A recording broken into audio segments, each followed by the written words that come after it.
going on. Step number 5, call me and let me know what's going on. Step 6, fill out the incident report. In the back of the coach's handbook, there's an incident report that you fill out. Give it to me, which then I give to our insurance and attorneys and get ready for the lawsuit. But that's the last step. Okay. Any questions about level 3, life-threatening injuries? Okay. We never had a level 3 in our seasons of coaching, but it could happen, and now you know what to do. Okay. Level 2, serious injury, broken bones, ligament tears, fainting, seizures. Fainting and seizures can be level 3. If you don't know that they have a history of seizures, I would assume seizures is level 3. It's just better safe than sorry. If you know they have a history of seizures, then that's probably just a level 2. Excessive bleeding, heat stroke. These are things that are serious and need to be treated immediately, but are not necessarily life-threatening. So, protocol for level 2. Step 1 is assess the situation. Make sure nobody else is in immediate danger. Only move the player if it's necessary to prevent further serious injury. And yeah. Step number 2 is not call 911. Step number 2 is call their parents. Okay? The parents might not want to pay for an ambulance, and if it's life-threatening, if it's not life-threatening, we don't need to call 911. So, again, level 3, we call 911. Level 2, we let the parents decide what they want to do. Okay? Kid falls and hurts his arm, and you think it might be broken, but it's not like protruding out and he's bleeding to death. Like, call up the mom and say, hey, Jimmy hurt himself. Will you come pick him up? And let the parents take over from there. Wait, so will the parents give you their phone number? You will have yours on the roster. Yes. So the roster is where you have the parents' phone number. Or if you have a middle school, elementary, or high school team, you can either call them through Slack or you can use their phone number from the roster. Okay. And their phone number, it might also be in their Slack profile, but you can call them through Slack. Okay, so contact parents. Step 3, provide first aid as needed, or find someone certified. Question about medication. Do you ever give a player medication? No. Unless Parent allows it. unless directed by a medical professional, okay? Or I would still be very hesitant about a parent, unless hey, there's an EpiPen in their bag, just give them a shot, right? We prefer the parent give them the medication, okay? We just don't want to go there, because again, we don't want to butcher the dosage or something. We just don't want to play that game, unless we absolutely have to. But what about, it's about to start his match and his wrist is hurting from warm-up. This is the championship match. I got some ibuprofen in my bag. No. What if you really want to win this match? You know it's going to happen. Okay. So provide first aid until the parents get there as needed if you're certified, or find someone who is. And then contact me. Let me know what's going on. Closely monitor the player until the parent gets there to make sure it doesn't get worse. Okay. And then fill out the incident report in the back of your coach's handbook. Okay. Questions about level 2, serious injuries? Yes. What if the parent doesn't answer? That is a good question. If the parent doesn't answer, try again. Try the other parent. You'll have 2 emergency contacts on your roster. And if you can't get a hold of them, then contact me. Okay. All right. Any other questions about level 2? I think we've only had 2 or 3 in all the years of coaching a level 2 incident. So they're rare, but they can happen. Okay. I think one was concussion from getting hit with a racket. So, safety is important, obviously. We talked about it yesterday at the training, when you bring everybody in, all right, everyone come in, and you're gonna talk to the kids, we hug our rackets, right? Right? And if we're doing drills, we're in a line, we make sure everyone's back, and the people that are actually playing, not like right behind them as they're swinging their forehands, right? Also, balls on the court, okay, make sure the balls are cleared. You see a lot of rolled ankles on balls, just from coaches, just like, oh, they'll probably won't step on it, right? Make sure the balls are cleared. Right before you feed that ball, hey, actually move those 2 balls out of the way, all right, let's go. Okay. Level 1, minor injury. Minor sprains, scrapes, cuts, muscle cramps, nausea, runny nose, headache. These are minor injuries. Okay. Step 1, assess the situation. Okay. Make sure it's not actually more serious than it is. Okay. Provide aid as needed. A Band-Aid, some water, some rest. Some ibuprofen. No. Okay. For level 3, we let the player decide what they want to do. Okay. So level 3, level 1, let the player decide. Level 3, emergency personnel decides what to do. Level 2, parent decides what to do. Level 1, player decides what to do. Okay. It's like, hey coach, like I have a headache. Like, okay, like what do you want to do from just sit and rest for a minute? You want to keep playing? You know, there might be that one kid who seems to get a headache every time that you're playing drill he doesn't want to do or something. And be like, yeah, that's fine. You can help us pick up the balls so the other kids play, and then he miraculously is healed. But so yeah, on the player side, if they want to maybe take a break and then try to come back, or if they want to go home.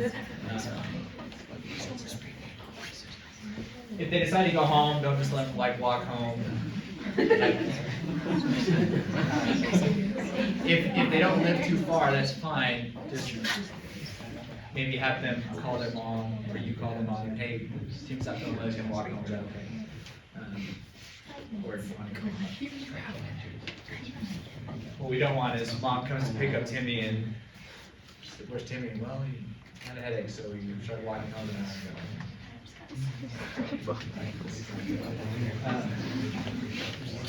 Okay, continue to monitor the player to make sure it doesn't get worse.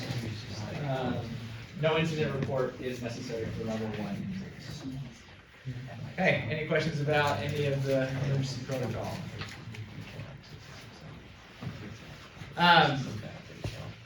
You're responsible for your players for that time practice starts until it ends. So protect your players, right? Keep them safe. If this comes up, coaches ask, do I need to stay until every kid is gone? So every kid is picked up. The answer is no, you do not. You do not have to stay until every kid is picked up. The parents know when practice ends, and then when that time ends, they are now responsible for their child. With that being said, use common sense.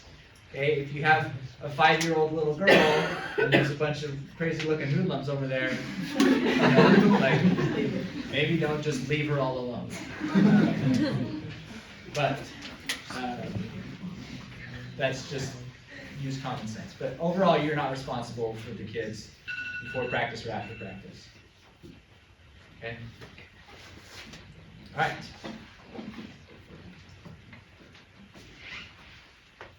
Oh, did we go over this? Yeah, we did. I jumped the gun, it's fine. Look at our cool picture. it is raining. Sometimes we play in the rain.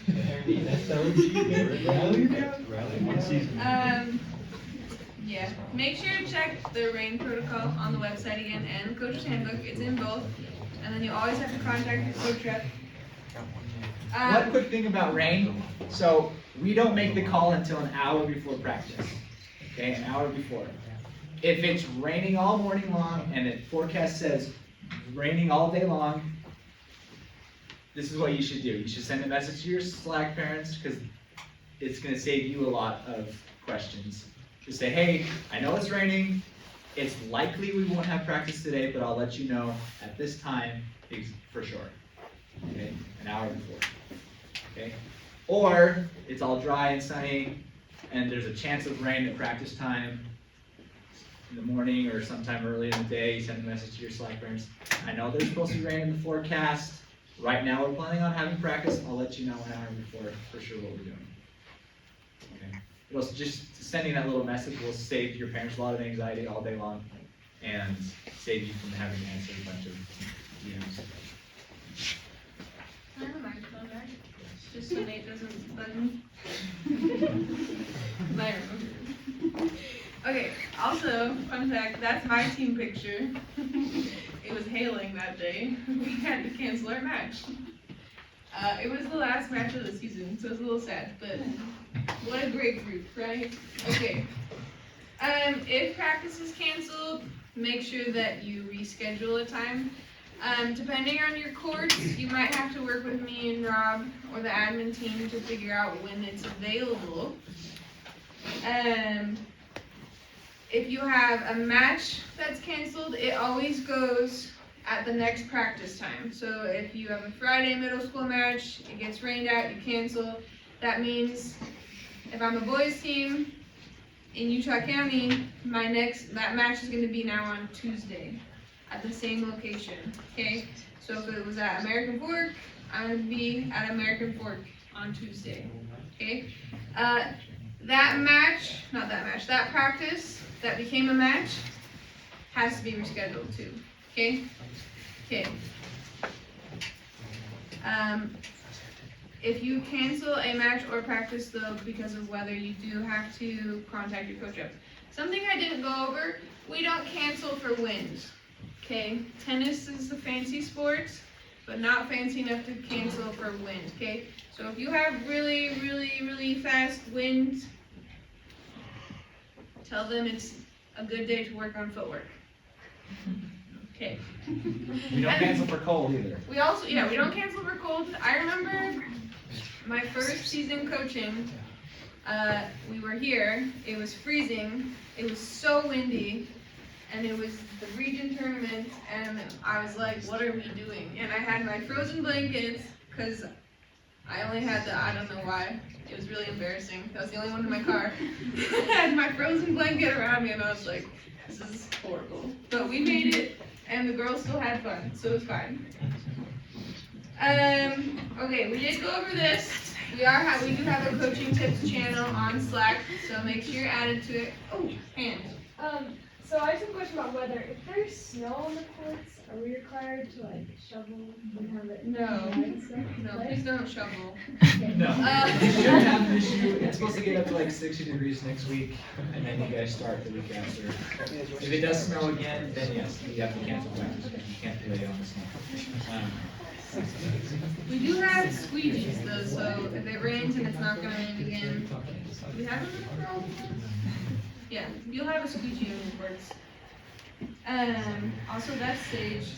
She's on our admin team. She's really great. She's doing the Timberline boys this season. Oh, another plug for pictures. Please take so many pictures. Please do. Did we go over team match? I did this way backwards, guys. Okay, well, just a reminder, your inter-team match is your very first match of the week, not the week, of the season, and it's to help you make a lineup and a ladder, okay? Later today, we have one more set of training. Depending on your group size, they'll go over the best way to set up your inter-team match, okay? Fill out your weekly report. It's new this season. I'll be making a video on how to fill it out. This is for head coaches. Head coaches, you fill out your time for you and your assistants. Okay, make sure you write down match scores, hours, any questions you have, if you need more equipment, any comment left on your weekly report your coach reps are going to read. Okay? So if you want to get to them faster, just send them a Slack message, okay? If you have not read the coach's handbook, you need to read the coach's handbook, and you have to sign that you've read the coach's handbook on your coach's contract, okay? So make sure you read through it. We went over subbing, that's Jake. There's lots of ways you can figure out how to do subs. Look at the coach's website, it'll go over it. And then later today we have equipment pickup. The way equipment pickup will work for head coaches is everyone, whether you're assistant or a head coach, is gonna go see their coach rep. Their coach rep is gonna walk them through what equipment is theirs and check them out, okay? Before you leave today, you need to check out with your coach rep, okay? Whether you're assistant or a head coach.